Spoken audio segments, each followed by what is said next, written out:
Thanks a lot, Helen. Coming to you here from from near Parramatta, which is the land of the Barramadigal people of the Darug Nation. And if you, I mean, honestly, that's kind of all you really need to know, actually. I mean,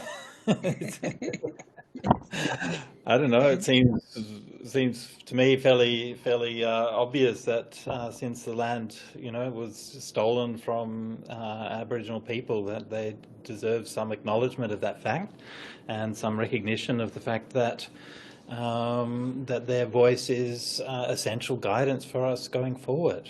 I don't know. It's just one of those things. I honestly find the whole thing such an obvious and very humble and very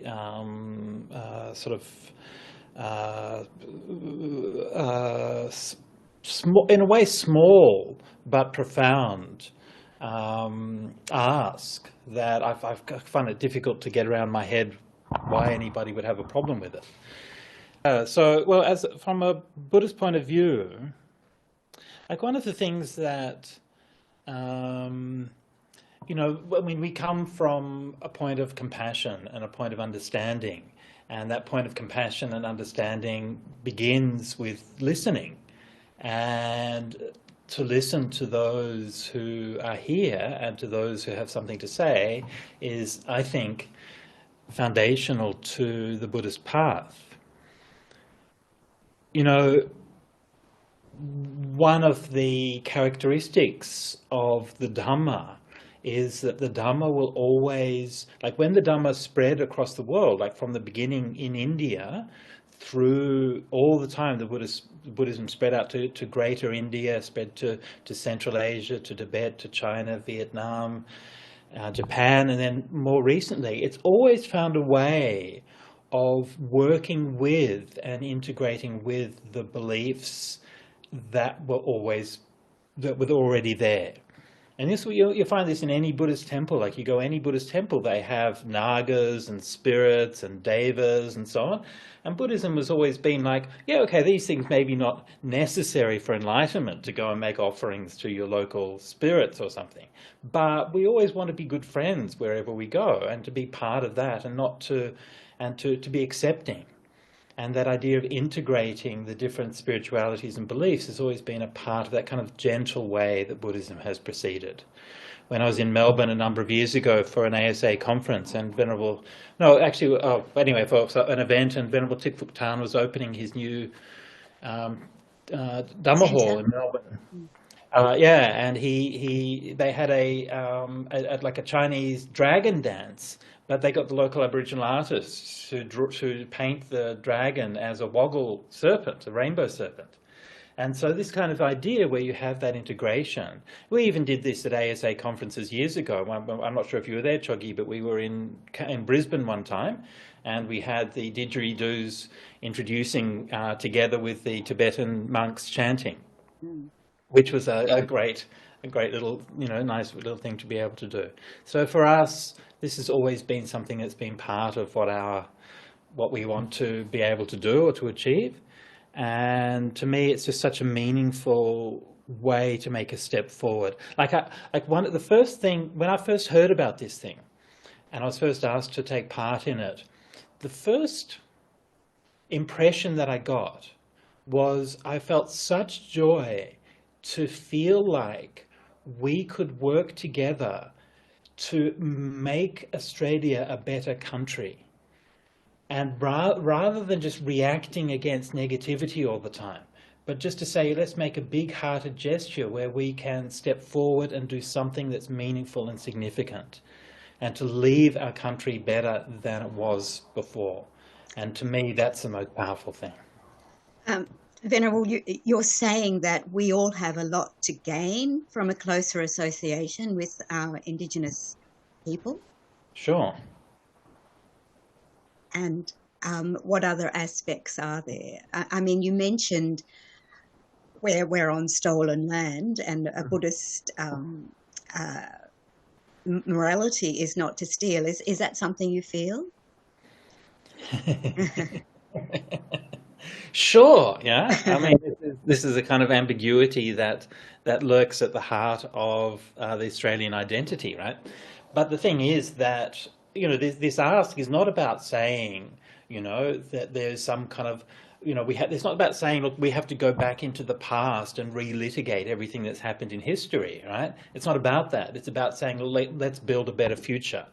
So it's about saying, and the perspective of the Aboriginal people in this, in my experience, has always been incredibly gracious and warm-hearted and open. When a few years ago we did this retreat out in Central Australia on an Aboriginal community, and the first thing that they do is they welcome you to country, and you just do a simple smoking ceremony, and you go through that, and it's just that feeling like, it's actually not like, it's not like coming from a place of resentment or anything like that. It's not about sort of litigating past injustices. It's about saying, how can we do better? How can we create something that's going to be a better Australia for everyone? Can you take us back a bit? Because before The Voice, we had the Uluru Statement from the Heart, right, which you've been very involved with, and I believe you actually signed for the Buddhist community. That is correct. Yeah, I was looped in to go and attend this. I think Thubten Chokyi was away or something, so I sort of served as her understudy in her absence. And what did you sort of gain from the Statement from the Heart? What did I gain from the Statement from the Heart?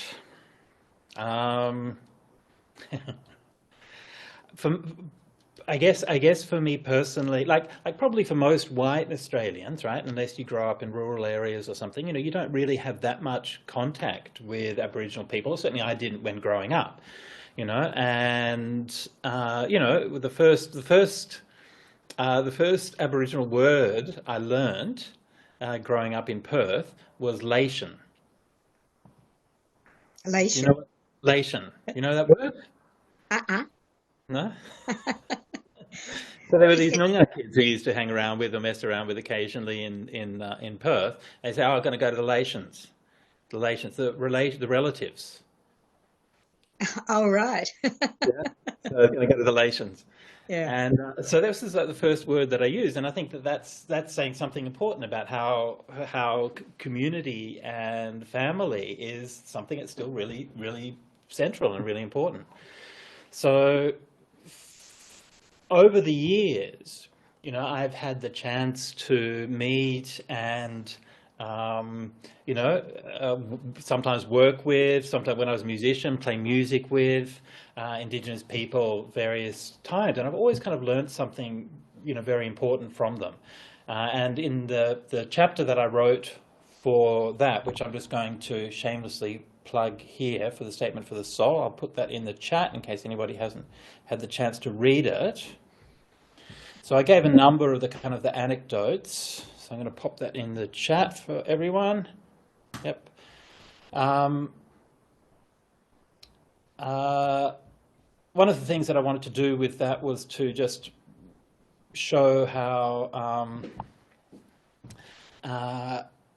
my own personal encounters with Aboriginal people, Aboriginal ideas and Aboriginal philosophies and points of view had enriched me and shaped the way I am as an Australian. I'll just tell one of the stories that I told in there. Was one of the earliest times for me was when I think it was 18, and I was in Perth, and we were organising, there's a group of environmentalists and greenies and so on. We were organising a conference, and I was doing a panel on vegetarianism, and I was a philosophy student, and I wanted to do a panel on vegetarianism. And I'd become a vegetarian because of reading Peter Singer, and so I had a very kind of intellectual and quite heady approach to this. Somebody told me that the local Aboriginal elder Ken Colbung was a vegetarian. If you lived in Perth in those days, you'd definitely know Ken Colbung's name. He was a very, very leading, very respected elder from the Noongar people. So I thought, see if he's going to help. So I went out to his community and met him. And it was a really lovely encounter. I always remember, because when he agreed to do the seminar and he kindly came along, and in my mind, I had all of these kind of arguments and rationalizations and reasons why we should be vegetarian. And Ken just sort of sat there and he sang this Stevie Wonder song, I Just Called to Say I Love You. And, you know, after all of these years, I can't remember any of the arguments that I was going to make, right? And I'm sure nobody else can either. But I remember that, you know, and I remember that his warmth and his open-heartedness that he brought to it. And the thing that he said that really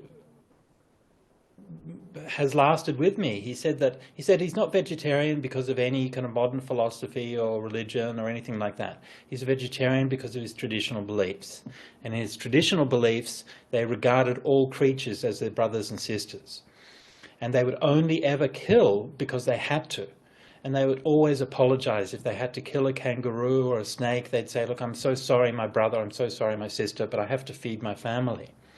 And he said, now I can just drive down to the shop and buy some tofu. So, why do we have to? And I learned something not only about Aboriginal people, not only about vegetarianism, but I also learned something about the nature of tradition and the nature of change.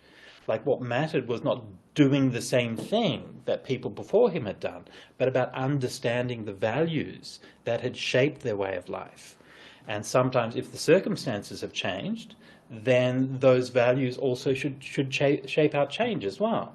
It's the same thing that applies with the voice. Like we are the same people. You know, we're not going to wake up on the day after the referendum and be different people or live in a different country. It's not going to like magically be sprinkles that we can wave over things that will make everything get better, right?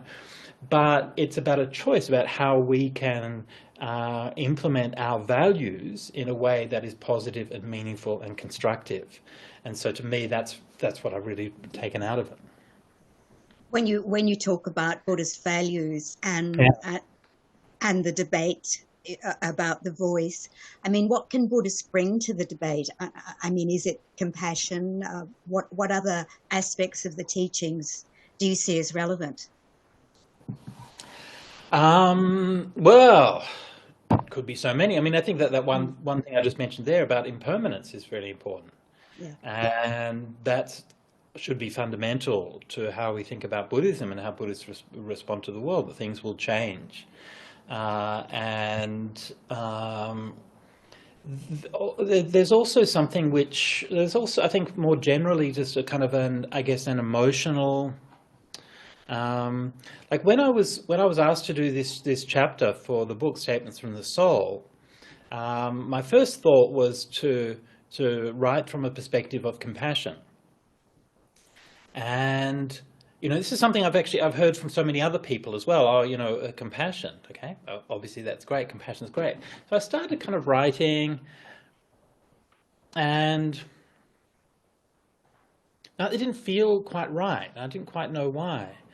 And I should mention that I accepted the challenge to write this chapter on Monday at lunchtime, and I had to get the chapter finished by Friday. But I was in Sri Lanka, which was at the time a failed state. And not only did I have to finish it by Friday, I was flying back to Australia on Thursday, which meant I had to finish it by Wednesday. And we were driving around in buses on back roads in a country with no fuel or functioning government or these kinds of things. So I wrote the whole thing just on a laptop, bouncing on my knees on these bumpy roads. And as I thought of mudita, I remembered an article about a NASA project in Arnhem Land where they worked with the local Aboriginal community to make a space launching platform in Northern Australia. And I thought that's so incredible. I mean, what is not possible? Like, why are we still being when NASA is working with Aboriginal people to go to space? Why are we stuck in these ways of thinking about things from the past? Or why are we stuck with a constitutional document written all those years ago? And what's to stop us from doing anything that we want to create something better in the future? So I had this feeling of mudita and of joy. And that's what I wrote the article from, to try to show that, to me, the story of Aboriginal people is not the story of desperation and victimhood and genocide. All those things are real, but they don't define a people. They are things that happen to a people. To me, it's a story of survival and resilience and capability.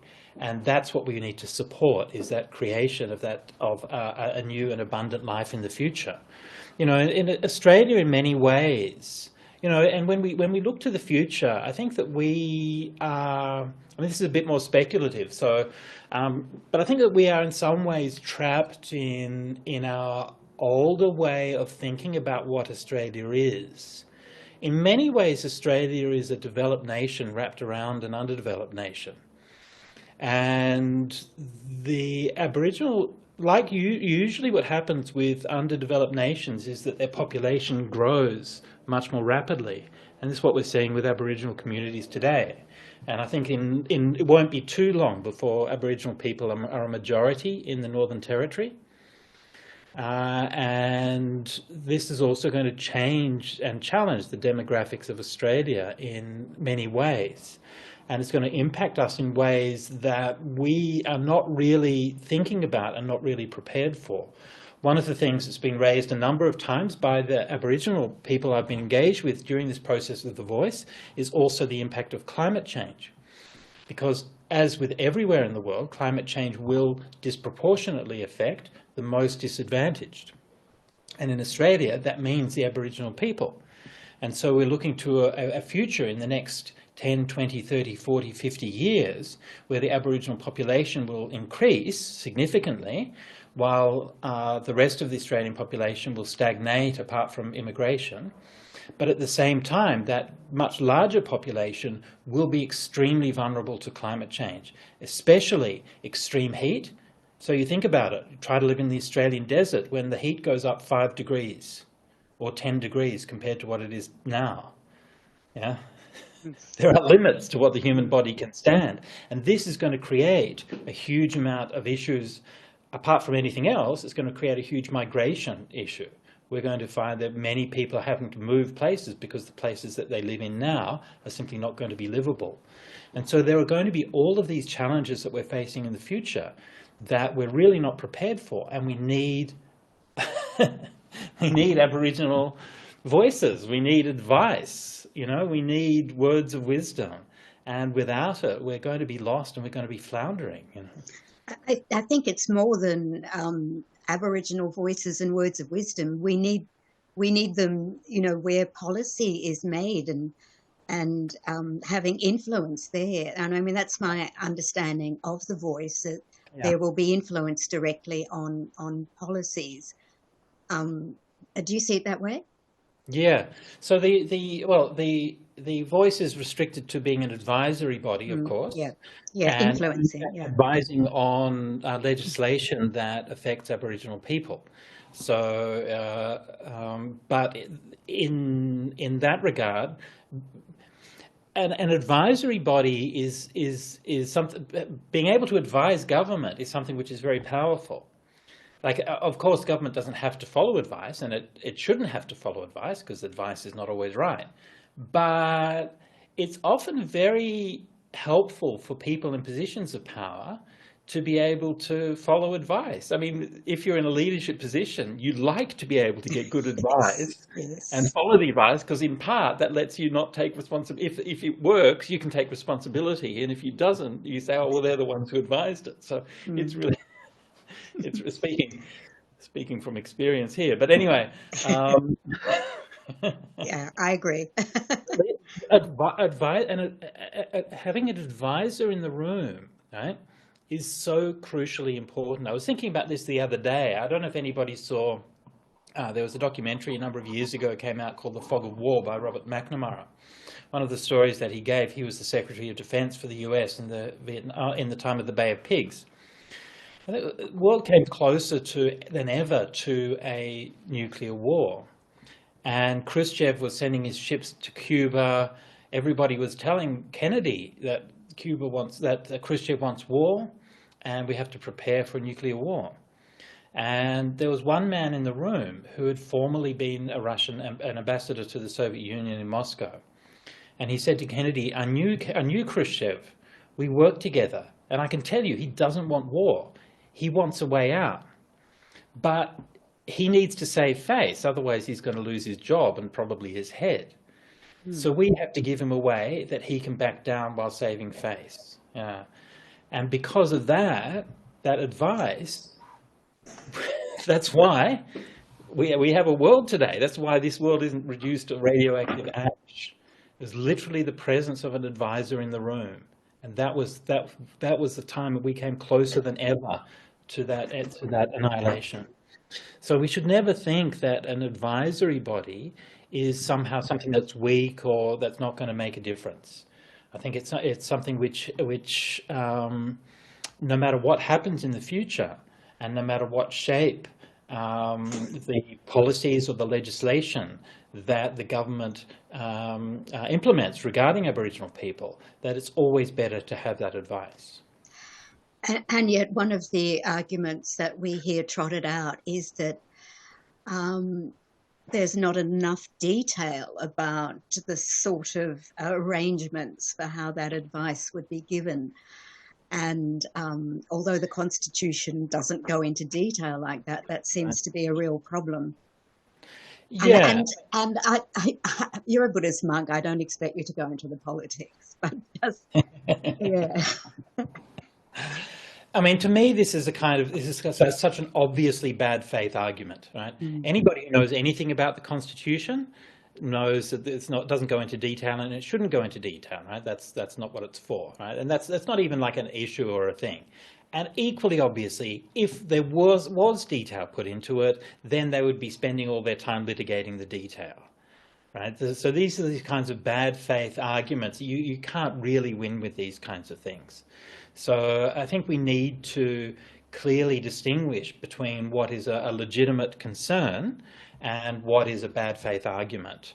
I'll be honest, I personally haven't really heard any legitimate concerns. It seems to me that there's such a kind of modest ask that all of the arguments against it seem to be either based on just either outright lies, like saying that, it's a second parliament or something like this, or these kinds of bad faith positions that just serve to muddy the waters. I mean, I'm listening, but I'm yet to hear any kind of arguments that strike me as being really valid. Like a lot of people, another one that people say sometimes is, there's too much welfare already. We can't just have Aboriginal people be in a welfare dependency state, right? Fair enough, And look, I've spent some time on Aboriginal communities in the outback, not a lot. My friend Venerable Akaliko just did that for the first time. He went to South Australia, spent some time there and came back. And he was quite shocked about some of the things that he saw and about some of the ways that things are done, And look, clearly, what's happening at the moment isn't working.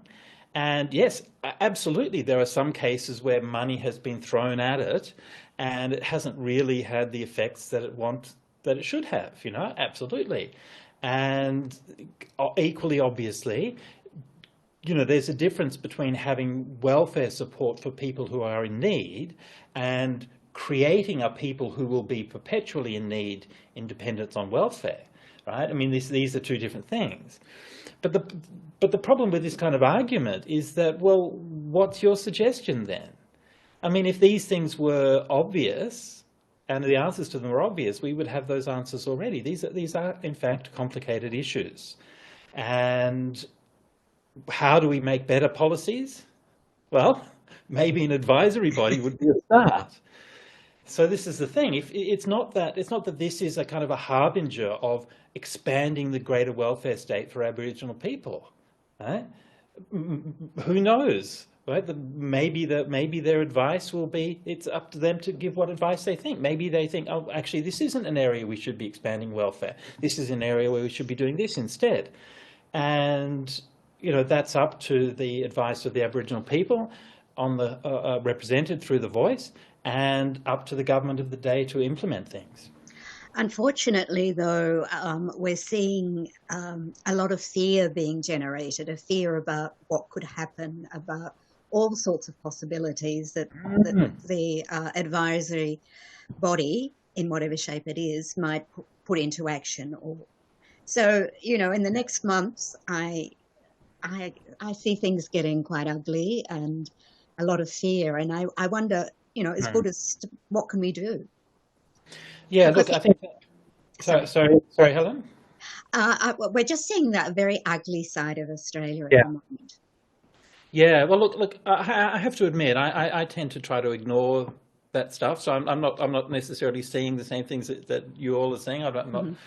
But I mean, one thing that really struck me when we did the thing with the Buddhist Council the other day, right? They had this video, nice video to put up, and the video was on YouTube. And sort of while they're getting it together, there's like the kind of all the YouTube suggested videos and stuff, and like almost all of it is all of this nonsense from Sky News and all of this hate stuff, which is obviously being promoted massively by the Murdoch empire, but also being massively favored by the YouTube's algorithm. And we know from all our experience the last several years that algorithms on YouTube and other social media sites favor hate, they favor conflict, they favor extremism, they favor all of those things that will get a rise from people and cause them to click something. And that's a huge deal here. And when I saw that, you begin to realize what it is that you're up against. And so I don't really know, you know, personally, I don't really know what to do about that. Except one thing I think is to just to bear in mind that that the humanity which is represented through those things is worse than the humanity of actual people. Yeah, yeah. So there's that, yeah. I mean, you mentioned before about people drumming up fear and hate. Look, honestly, this is the battle cry of the authoritarians and fascists the whole time, right? You do this, you know, oh, the other, oh, this will be this will be that. Somebody was saying, oh, you know, that in some of the immigrant communities that, you know, a lot of people are, you know, hearing these things about, oh, it's going to be dangerous if you do this. And I'm like, you realize that that's literally what they were saying about you, like a decade or two ago? That's literally the same people saying the same things that they used to say about you. And then oh, we've got Asian people here. Oh, it's nice. Actually, it's fine. And we've got immigrants from different communities. Oh, it's nice. Oh, it's actually kind of good, right? And so all of this kind of hate and fear and so on, it should be a red flag for the lack of character and lack of values of the people who are pushing these kinds of things, you know. And look, I'm well aware that there are some people who have good faith, you know, what they see as good faith reasons for not wanting to vote yes. Look, that's one thing, but I'm talking about the majority of what's being pushed by the algorithms and by people like Murdoch News and so on. Yeah, hard to know what kind of how to address that. Yeah. The other thing I was asked to ask you, and I maybe it's not fair, but why are some Indigenous politicians against the Voice? Why are they actively campaigning against the Voice? Well, one is I'm not sure you can answer that, but yeah, sure. I'll answer it. I don't care. Well, one of the things that equal rights means is you have an equal right to be wrong, and that's part of politics, right? And that's part of society. We should have a debate, and there should be different points of view, and all of those kinds of things, you know. Now, people. One of the things that you're seeing in this kind of debate is that people are. There's a bit of a kind of horseshoe theory in effect. Are you all familiar with the horseshoe theory, otherwise known as the Red-Brown Alliance? No. No? No. I learned about horseshoe theory from my sister many years ago. So basically the horseshoe theory is in politics is that the extremes of the right and the left start out going more different, and then as they get more extreme, then they kind of converge and become more and more similar. And so this is what we've seen this play out a number of times in Australian politics, for example, with the emissions trading scheme. proposed under I think it was under the Rudd administration, and where the Greens ended up allying with the Liberals to shoot it down, because for the Greens it wasn't enough, and for the Liberals it was too much. So, their positions are different, but the practical effect of it is the same, that it didn't get through. So rather than having anything that was good, we didn't even have anything that was middling. We ended up with something that was nothing. Well, that's what we're seeing. Yes, exactly, yeah. Some people say it doesn't go far enough, and then you've got the other cohort saying, "Oh, it's absolutely too much." Yeah. So, yeah. And then the people on the should be on the supposedly progressive front, and then start showing up on Sky News and on right-wing podcasts and media, presenting their views, and somehow that becomes a thing, right? That kind of pathway from progressivism, again, what they call the Red-Brown Alliance. So to me, how I would look at it is this: there's no one right way. Okay, there isn't a right way. That's crazy. That's crazy talk, right? We're just a society. We're a bunch of people. We live here on this land. We can make a gazillion different choices about how we're going to live in the future, and there's not one right way to make a choice. Right? There are bunches of ways which we could say are motivated by compassion, or motivated by love, and have good motivations. And who's to say which one is better? At the same time, we can also make a bunch of bad choices. There's not like one wrong way as well. So it's not as if this is the one and only one solution. But as Chokyi alluded to earlier, that these things have actually been debated for decades.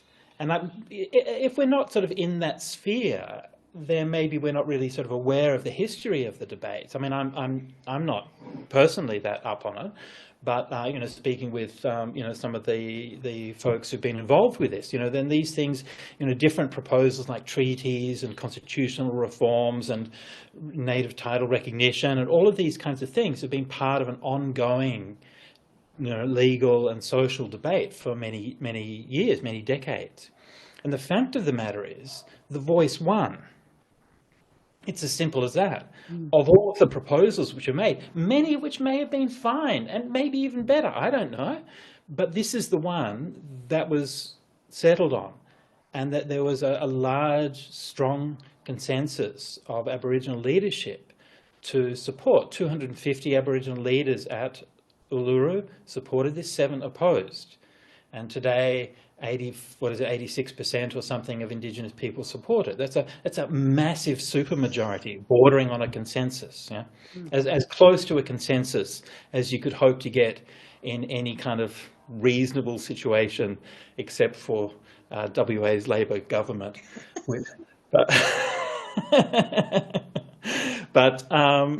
And so that's that. Now, in the game of life and the game of politics, maybe you think that this other one would be better. Okay, maybe you're right. I don't know. No one really knows, because we don't know what's going to happen. But there's a thing called sportsmanship, and there's a quality of character where you say, "Oh well, my idea didn't win.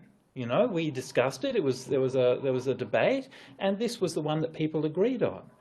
And what kind of person at that point says, "Oh, I'm not simply going to accept this.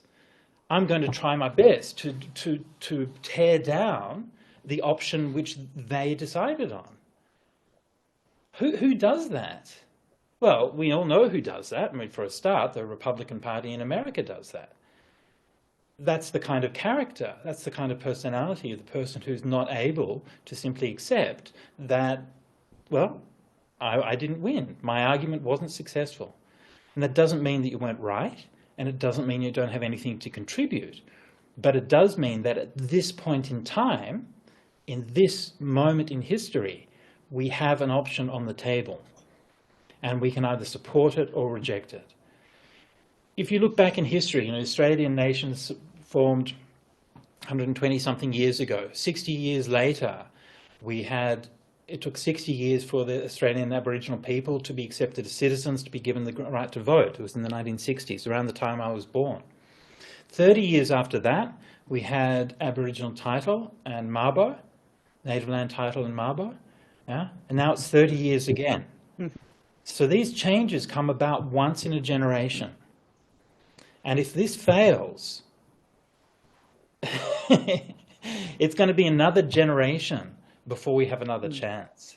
Nobody's going to go and say, oh, well, now we're going to get a treaty through and we're going to do that next year. No. Everyone's going to be dispersed. All of the energy will be gone. Everything will be back to the drawing board. So many people will be disillusioned and disenchanted and disenergized, and we'll be set back a generation in terms of making the changes that we want to make.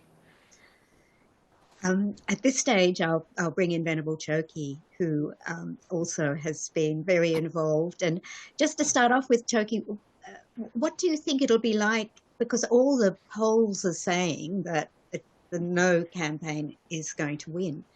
What's it going to be like in a month if that happens? Yeah, this is a question that Indigenous speakers on The Voice get asked a lot. And there's a sense of, if it doesn't pass, there's no other plan B. You know, there's no, like, it'll stall, like, it's the one element of the Uluru Statement from the heart that would enable all the other pieces to fall into place, things coming afterwards. And so it would mean that the divide in Australia will be greater. You know, this is all on the basis of closing the gap, the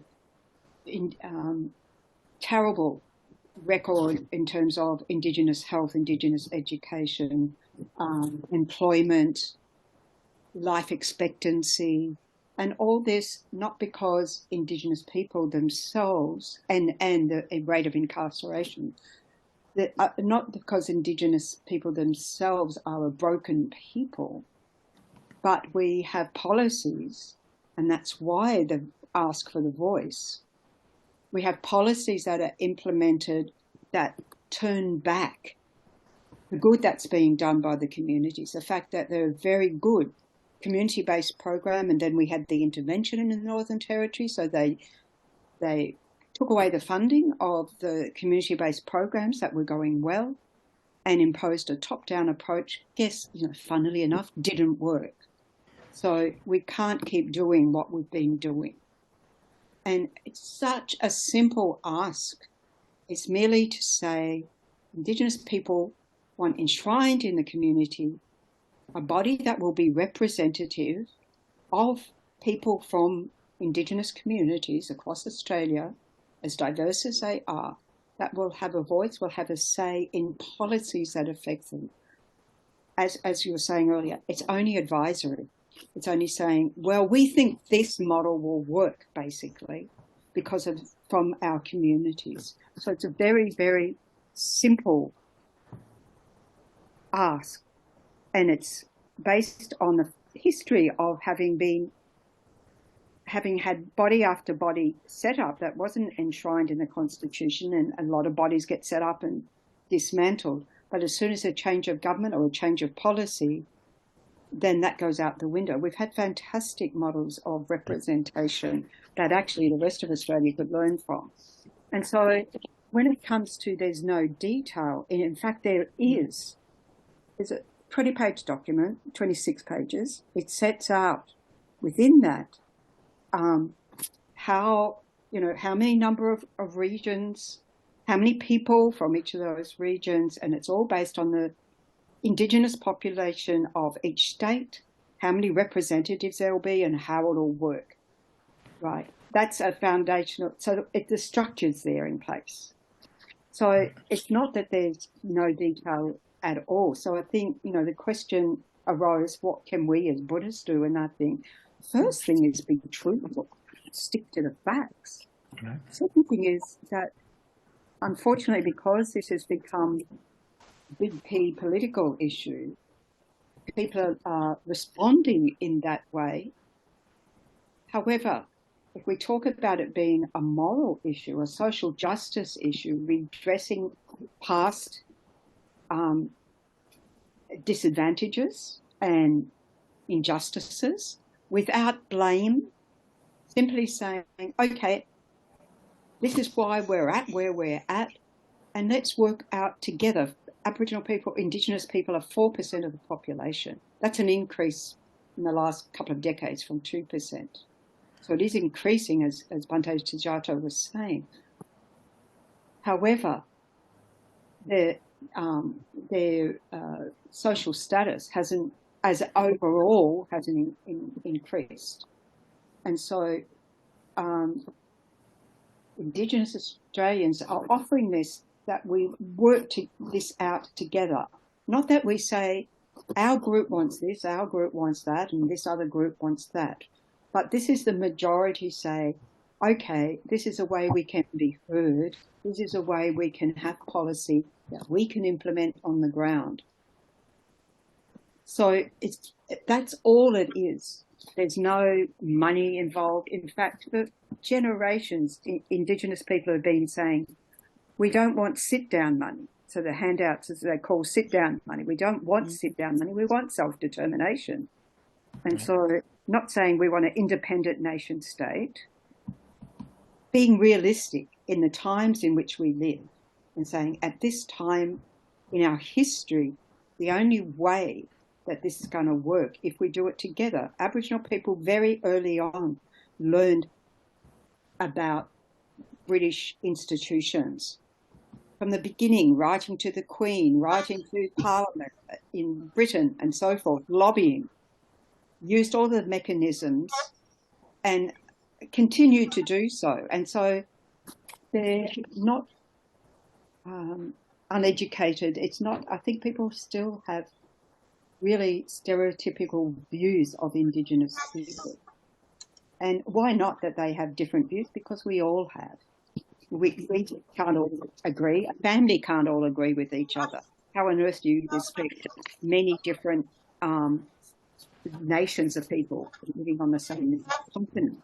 But they have had a history of living together over millennia without killing each other, without forcing others off their land unless they did something wrong, you know.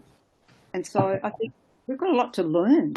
There's a lot of wisdom, and particularly picking up on the climate change. How many climate changes have Indigenous people lived through and survived? Not just survived, but thrived, right?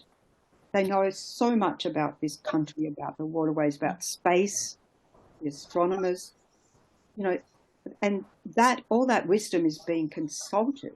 So I think we should be looking at it as value added for the whole of the nation. You know, it's just part of our multicultural story, rather than dividing, you know, using it as a tool to divide the nation. If we look at it coming from a place of, I mean, interdependence.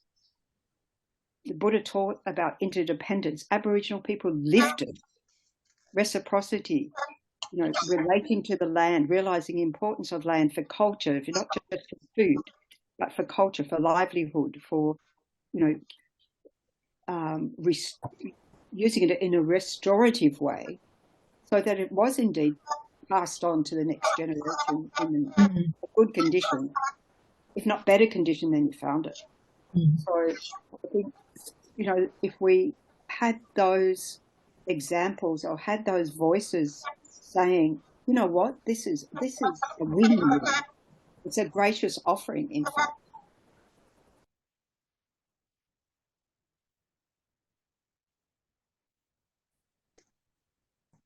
Hello?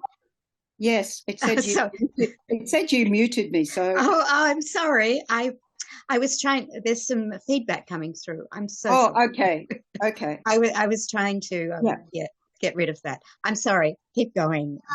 Okay, I can hit the pause button and throw it back to Bhante Sujato. Yes, Venerable Sujato, is something you'd like to add? And you're muted now. God, sorry. Unmute. Here we go. I'm unmuted now. Yeah, good. Thanks. Sorry. Okay, very good. So yeah, and the whole thing about everyone agreeing. I mean, we can't even get to agree with like a bunch of monks in a monastery to all agree about something. Which a bit of a side issue, but do the Sangha vote? Well, I'm not sure what happens in the Tibetan Sangha, but certainly for the Theravadan Sangha, typically no. Yeah. Tibetan Sangha, what do they do? We do. I mean, you do have the option. I can't say that all do, but you do have the option not to. It says, you know, if your religious beliefs disallow that. Yeah. And so I guess we wouldn't interpret that as disallowing. It's a tricky area, isn't it? Because we don't get involved in party politics. Exactly, the referendum is not about party politics. Exactly, it's a social justice issue. And so I'm quite comfortable to vote, therefore, on this. Yeah, me too. I don't vote in party elections, and usually they'll just send us along a letter, and we say, "Oh, I'm a Buddhist monk. We haven't voted for 2,500 years," and they leave us alone.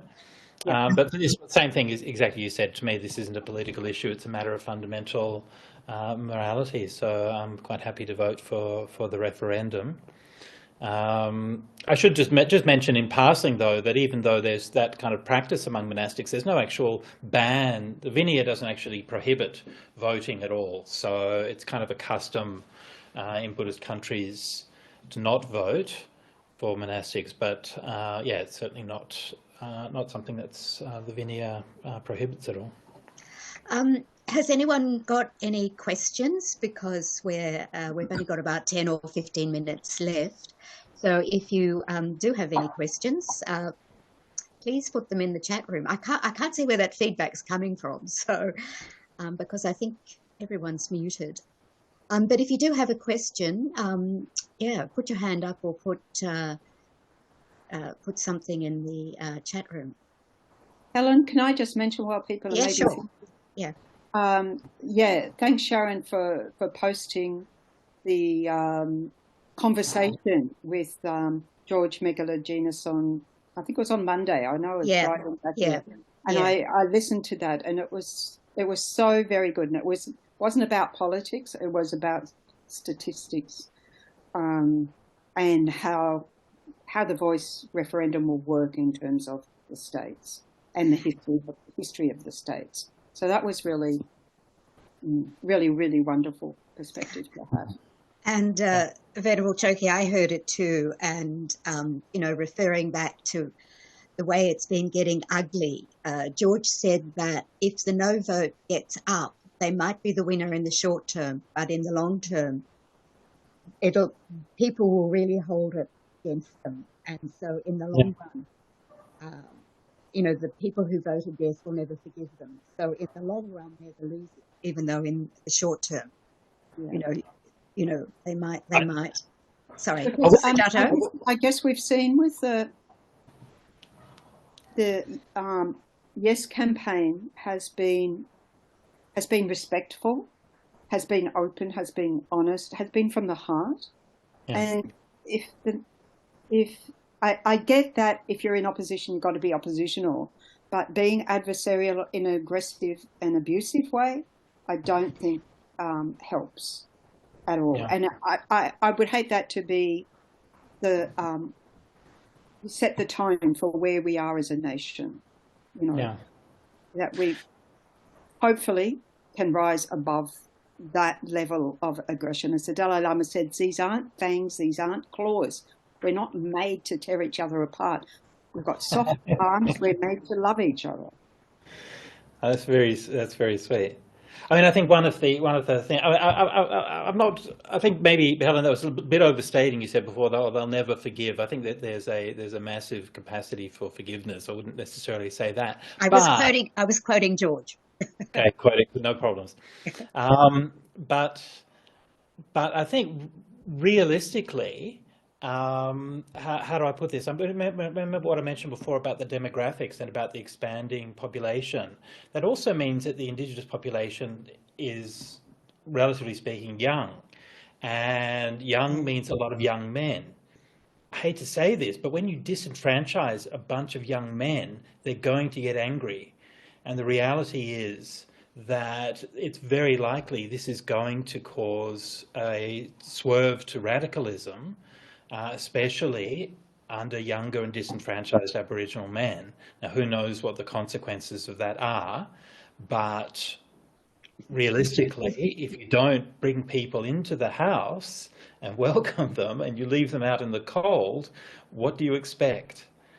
Yeah, so hopefully that isn't going to happen. Yeah. Well, you've mentioned Indigenous young men.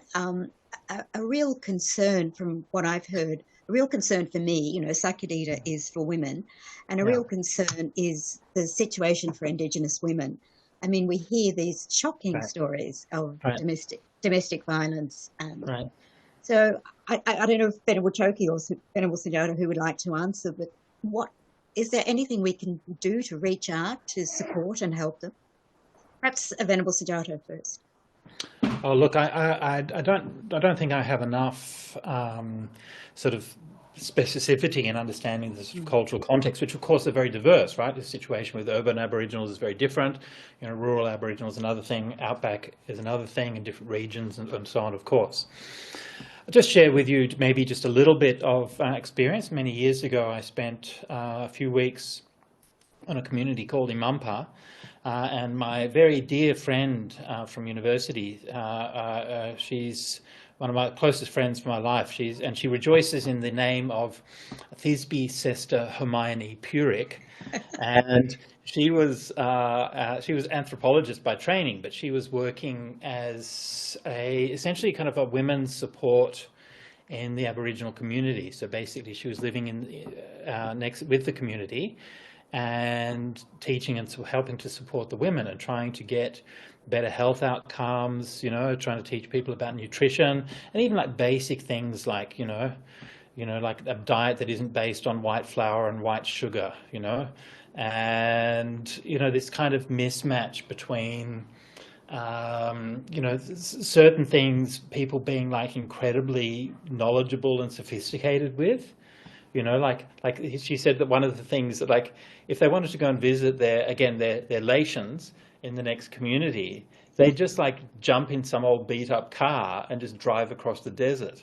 And no one would ever think like, oh, are we going to take some water? Are we going to, you know, take any food? Are we going to do any of these things that you're told to do when you're in the desert?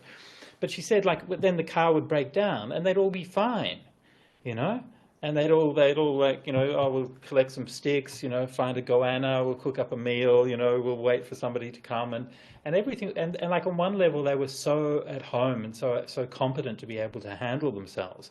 But on another level, so unable to cope with things that were, that to us would seem so obvious. So in that particular community, the women were the leaders. That's not the case everywhere, but the women were stronger and they were taking a leadership role. One of the things that they had that was instituted by the women was to make it a dry community. So they, which meant that you know, the men or whatever would drink outside the community, but they couldn't drink inside the community. And these kinds of things like addiction issues and so on, like if you haven't stayed on community, then it's really hard to understand the kind of the what you're working with, you know, in terms of like the lack of, I guess, a meaningful framework that's going to give you that kind of support and understand things the way that you'd like to do. I'll just give you one of the anecdotes that I learned from that time. My other friend John was there, and he was trying to teach music to the kids, right? So they got a bit of money, get a couple of instruments, a guitar amp and that kind of thing, and try to teach the children some music. And so the kids would come in and they turn all the amps, all the dials up to 10, and just go and just make all this noise with all of the amps. And John would say, "You look, that's fun, but you know, try turning it down a little bit. If you just run everything at 10 all the time, you're going to blow it up." And then they'd sort of look at him, and then he'd walk out, and then they'd turn everything up to 10 and just do it until it blew up. And then they're like, "Oh, the amp doesn't work anymore." And he's like, "Yeah, that's that's what happens." Yeah. So there's this kind of lack of framework of things at levels that to us would seem, you know, so there's the way of understanding like what is actually competence and what is like a field of knowledge, and then what is just like a complete lack of any context to understand things. And so this is that's a kind of area where to be able to listen and have an informed response is just so very important. Venerable Chokyi, would you like to speak about the I would. situation for women? Yeah, so it is actually a tradition in many Indigenous communities that in some has broken down now, that that the women have been the elders, the decision makers. They're the wisdom holders in many areas, given that there's many different knowledges and so forth. But the women have played that role in the community. So actually, in many ways, you know, transitioning out of, you know, the old ways into, you know, modern society and looking at roles within a predominantly, whatever, Western style society, that women themselves have talked about how it's been easier for them because they've held those spaces. It's been harder for their men, and they were concerned about their men. They were saying, we're really worried about our blokes. They're getting lost. They've lost their sense of who they are within that community, whereas the women, you know, more have been able to transition. So then the women did take on the roles like, okay, it's going to be a dry community. Get out, all you guys, stay away for 3 days. When you're sober, come back. You know, and you know, we're able to find ways of managing. But it is a big concern, a concern for not just older men as well, but young men. And so I think we saw with the Red Fern riots where that respect for the women elders had broken down, where you had the women, the older women, telling the young people, go home, you know, stop fighting, go home. And then they were being overridden by other male Aboriginal leaders who were saying, no, we've got to fight the fight. And so you could see in that how much it had broken down. And so those structures have broken down. So I think we need to not have a sense of Indigenous people can work this out for themselves, and that's what they're asking for. Yeah. We can work this out. And the way they work it out is a consensus, coming together and talking and sitting down and talking together till there is some consensus. Okay, the voice is not 100%, but it's a consensus, as Bhante Sujato was saying, amongst the Indigenous communities, very representatively presented, you know, in that gathering, Uluru, and coming up with the Uluru statement from the heart. You know. So it wasn't just a few people down in Canberra coming up with something, or in Central Australia or anywhere else. And this is what they're advocating to. Actually, they're advocating listening themselves to each other, and then putting forward a consensus, set of views to inform government. That's it. Yeah. And Thank you. That process was, that's one of the things Jack talked about the other day, the process of putting together the Uluru Statement from the Heart emerged from a grassroots consultative process that had gone on for a long time. Yeah.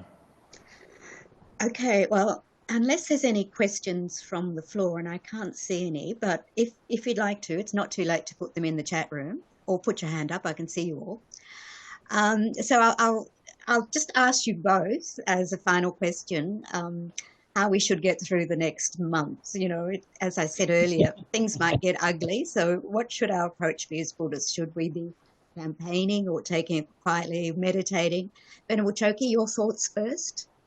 Well, I think a combination of both works well. We've just had this 56 hours of prayer, meditation and reflection interfaith that was not initiated by the Buddhist community, but was, anyway, so we're part of. But it also included having those media events where people of all the major faiths, given that all the major faiths have, you know, signed up to the Uluru Statement from the Heart and also contributed to the Statements from the Soul book with which Bhante Sujato wrote that chapter on behalf of us Buddhists. And so I find strength in that, in getting together with other interfaith leaders, and then, you know, in my sphere of influence, just being able, not being